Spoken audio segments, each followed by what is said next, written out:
Se eu testifico de mim mesmo, o meu testemunho não é verdadeiro.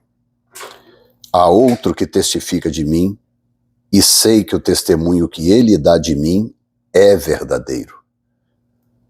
Vós mandastes a João, e ele deu testemunho da verdade.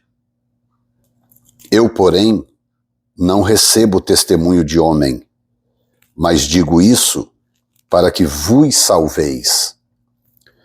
Ele era a candeia que ardia e alumiava, e vós quisestes alegrar-vos por um pouco de tempo com a luz. Mas eu tenho maior testemunho do que o de João, porque as obras que o Pai me deu para realizar, as mesmas obras que eu faço, testificam de mim, de que o Pai me enviou. E o Pai me enviou, e o Pai que me enviou, ele mesmo testificou de mim. Vós nunca ouvistes a sua voz, nem vistes o seu parecer. E a sua palavra permanece em vós, não permanece em vós, porque naquele que ele enviou não credes vós. Examinai as Escrituras, porque vós cuidais ter nelas a vida eterna, e são elas que testificam de mim. E não quereis vir a mim para terdes vida, eu não recebo glória dos homens.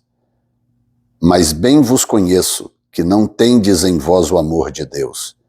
Eu vim em nome de meu Pai, e não me aceitais. Se outro vier em seu próprio nome, a esse aceitareis. Como podeis vós crer, recebendo honra uns dos outros, e não buscando a honra que vem só de Deus? Meu Deus, que texto! Que texto! Vamos voltar lá em cima, vamos começar lá pelo verso 31. Se eu testifico de mim mesmo, o meu testemunho não é verdadeiro. Jesus estabelece aqui uma premissa grave, que o homem não deve testificar de si mesmo. E isso não tem a ver com contar testemunhos de coisas que você viveu, que Deus fez na sua vida. Isso tem a ver com não se autopromover.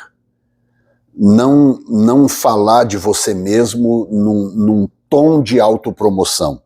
Então, Jesus diz, se eu testifico de mim mesmo, o meu testemunho não é verdadeiro. Porque como que eu posso filtrar o que uma pessoa está dizendo a respeito de si mesmo, se por trás daquilo ali existe uma intenção de autopromoção? Porque eu sou isso, porque eu faço aquilo, porque eu assim, eu assado. Com um espírito de autopromoção. Então Jesus está dizendo, nem adianta, se eu falar de mim mesmo, se eu testificar de mim mesmo, meu testemunho não é verdadeiro. E olha que ele era Jesus, hein? Nós estamos falando de Yeshua, Hamashiach, o Filho de Deus. Ainda assim ele se submeteu à regra. A regra é, você não deve se autopromover. Essa é a regra. Portanto, Jesus fez a mesma coisa. Por isso que Paulo diz em Filipenses, né, de que ele esvaziou-se a si mesmo, assumindo a forma de servo, né, sendo obediente até a morte, morte de cruz. Em segundo lugar, ele fala de outro que testifica dele. Então, há outro que testifica de mim e sei que o testemunho que ele dá de mim é verdadeiro. Aí vem uma segunda regra, que é, eu preciso discernir quando alguém está testificando a meu respeito. Eu tenho que ter muito cuidado para não cair numa trampa, porque quando pessoas estão interessadas de se aproximar de mim ou de você, por qualquer razão que seja, por qualquer interesse que seja, ela usa o método dos elogios, da lisonja. Então o que Jesus está dizendo é o seguinte, eu sei que o testemunho dele, ele está falando do Pai, é verdadeiro. Ele pode testemunhar de mim à vontade, porque eu sei que é verdadeiro. Então eu tenho que ter muito cuidado com isso, de ter discernimento das pessoas que estão sempre à minha volta e que de alguma forma estão me elogiando ou me enchendo de lisonjas, tapinha nas costas e tal, mas às vezes porque tem outros interesses que não seja necessariamente reconhecer o dom ou o talento do outro. Porque eu posso chegar para uma pessoa e dizer assim, olha, fulano de tal é um querido amigo, um homem de Deus, e Deus tem usado isso e aquilo ser do profundo da minha alma, aquilo ser verdadeiro. É o testemunho que eu dou do outro. Eu não posso falar isso de mim mesmo, eu posso falar do outro. Agora, se a intenção é verdadeira, pronto, é um testemunho válido. Mas e se por detrás daquilo tiver uma segunda intenção? Às vezes a pessoa é rica, ou a pessoa é poderosa, ou a pessoa pode me colocar em lugares, pode me ajudar com promoções, entendeu? E claro que o tom da palavra, quando um elogio é sincero, quando o testemunho é verdadeiro, o tom é diferente daquele tom da lisonja vazia, barata, quando a pessoa fala só por falar, né? E Jesus está dizendo, né? Eu sei que o testemunho é verdadeiro. Então nós precisamos ter discernimento com isso. Muita gente já caiu em muita trampa porque se deixou levar com palavras fáceis e lisonjas vazias, sem discernir a intenção que estava por detrás. E ele está dizendo, vós mandastes a João, e ele deu testemunho da verdade. Ou seja, vocês mandaram perguntar a João, e ele testemunhou da verdade. Aí ele diz algo interessante no verso 34, diz, eu, porém, não recebo testemunho de homem, mas digo isto para que vos salveis. Olha o que Jesus está dizendo.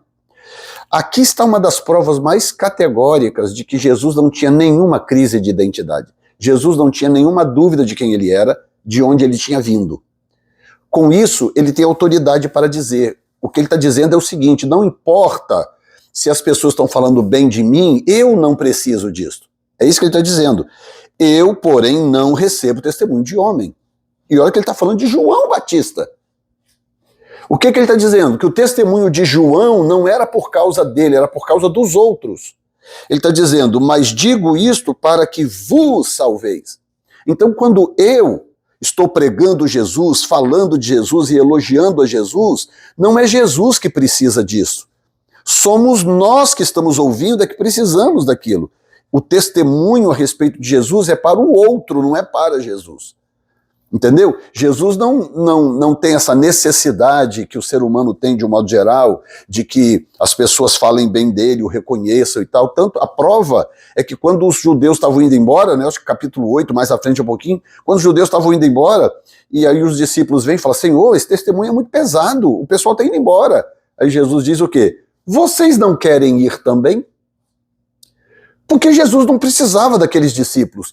Jesus não precisava de ninguém. E ele sabia disso.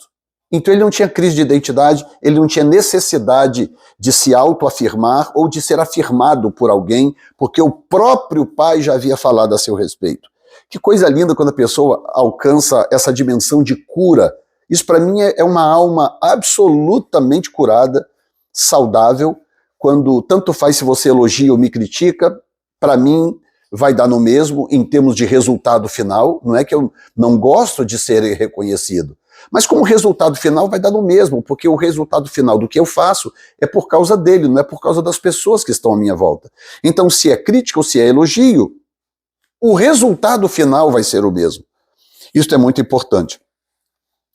E no verso 36 ele diz, mas eu tenho maior testemunho do que o de João, porque as obras que o Pai me deu para realizar, as mesmas obras que eu faço testificam de mim. E aqui vai a terceira premissa, escute bem. A própria Bíblia diz, em outro lugar, que pelos frutos conhecereis a árvore. A árvore é conhecida pelo fruto, não pelas palavras, não pelo jeitinho, não pelas manobras, mas pelo fruto.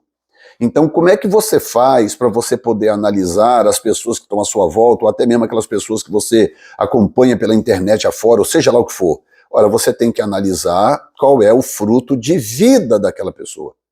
O que aquela pessoa tem produzido. Então, Jesus está dizendo o seguinte, olha, o que fala de mim, na verdade, não é João que fala de mim.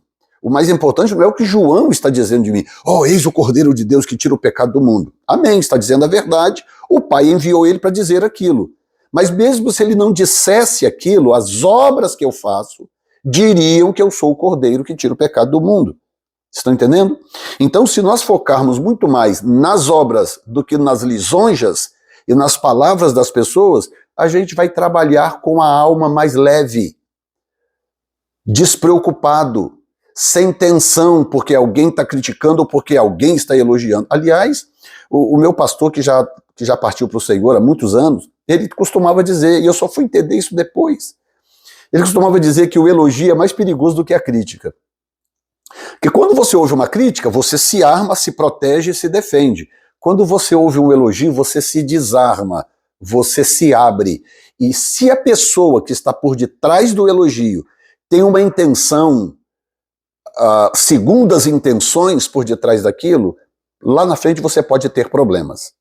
Então ele sempre dizia isso, cuidado, porque no ministério os elogios podem ser mais perigosos do que as críticas. E depois de anos, né, porque ele sempre enxergava à frente, depois de anos eu fui descobrir que aquilo realmente é verdade. Nós temos que ter cuidado. Mas Jesus cantou a pedra aqui, gente. As mesmas obras que eu faço testificam de mim, de que o Pai me enviou.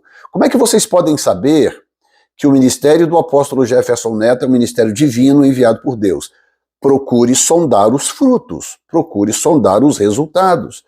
Uma irmã estava testemunhando aí num dos vídeos passados, aqui no chat, né, falando sobre isso, que ela estava num período com muita dúvida, com muito conflito e com incertezas escatológicas, e ela clamou, orou a Deus, pediu, Senhor, por favor, me aponta um canal no YouTube onde eu possa tirar as minhas dúvidas de forma tranquila, segura. E aí ela orou, esperou, um dia Deus colocou o meu canal na mão dela. E ela conheceu o meu canal, começou a assistir alguns vídeos, mas ela não se satisfez, ela foi para a oração, falou, Senhor, eu quero saber se realmente esse canal que eu descobri é o canal que o Senhor enviou.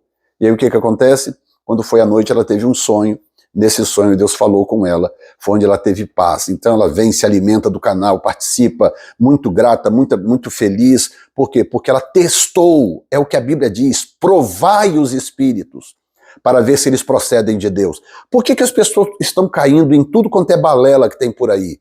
Porque essa pessoa vem, fala bonito, se veste bem, tem um jeitinho bacana, papapá e tal, trejeitos, aquela coisa, todo mundo leva, todo mundo cai. Não é por isso que o anticristo vai superar todos, né? Vai chegar e vai dominar o mundo, porque vai chegar falando bacana, bonito, papapá, aquele jeitinho, até descobrirem que entendeu? Que o focinho de porco não é tomada, pronto, já entornou o caldo, já era. A Bíblia diz, provai os espíritos para ver se eles procedem de Deus. Então, é o que todos deveriam fazer. Falei, ok, uau, que cara bacana, olha, parece ungido, parece isso, principalmente quando é profético, gente.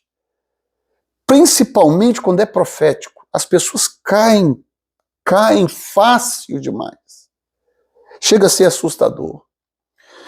Eu estava vendo há pouco tempo atrás aí, né, um suposto profeta profetizando aí para uma pessoa muito conhecida e tal, envolvida inclusive com crimes, com um monte de coisa, profetizando, não, olha, o Senhor vai te dar uma casa, eu vejo um condomínio, você uma casa, não sei o que lá, uma casa. A pessoa já tem não sei quantas casas, porque a pessoa vive uma vida de, sabe lá Deus o que, ganhando dinheiro de forma escusa. E eu vejo, está chegando, é uma casa. Daí a poucos dias a pessoa estava presa, a polícia descobriu as tramóias daquela pessoa, foi lá e prendeu, a pessoa estava presa. Então, ou seja, quem ouve esse tipo de coisa não consegue parar para pensar, falar, ok, deixa eu ver, está parecendo, não sei, parece de Deus, mas deixa eu sondar aqui rapidinho, deixa eu ver quem é essa pessoa, deixa eu ver quais são as palavras proféticas que essa pessoa deu e se cumpriu, né, se realmente é o Senhor falando por ela, deixa eu ver o testemunho que as outras pessoas dão dela. Cuidado com gente que chega e fala, eu sou o maior profeta do Brasil. Tem um vídeo aí, eu acho que alguns de vocês até sabem do que eu estou falando. Tem um vídeo aí no YouTube, onde a pessoa com uma pinta de galã chega e fala, não existe no Brasil um profeta mais preciso do que eu. O que Jesus está dizendo? Jesus está dizendo com todas as letras, se eu testifico de mim mesmo, o meu testemunho não é verdadeiro. Você vai ficar com o testemunho de Jesus, com a palavra de Jesus, ou com o testemunho falso do outro que está testemunhando de si mesmo? Então, por favor, gente, não caia nessas balelas, não caia nessas coisas. Existem muitas formas de nós testarmos os espíritos para ver se eles procedem de Deus, para que o diabo não envie o engano vestido com a roupagem que nós queremos. Engano será engano de qualquer forma e nós temos que ter muito cuidado disso. Por fim, Jesus fala da palavra profética mor, que é a Bíblia Sagrada. Verso 39. Examinais as Escrituras, porque vós cuidais ter nelas a vida eterna, vírgula, e são elas que testificam de mim. e não quereis vir a mim para terdes vida. Então, se nós ficarmos centralizados na palavra, esses estudos é para isso. Vídeos pequenos de 10 a 12, 15 minutos, com estudo das Escrituras, sem enfeitar nada. Por quê? Porque eu julgo que nas Escrituras eu encontro vida eterna. Elas testificam de Jesus. Então, se nós simplificarmos a vida cristã, fica muito mais fácil identificar o que é falso, identificar aquilo que vem com roupagem bonita, mas que não é verdadeiro. Tá bom? Então guarda o seu coração, que o Senhor cuide de você e da sua casa. Não se esqueça de comentar aqui embaixo se esta palavra falou o seu coração. Deixe o seu like e se inscreva no canal para abençoar o nosso trabalho. Um abraço, até amanhã, se Deus quiser.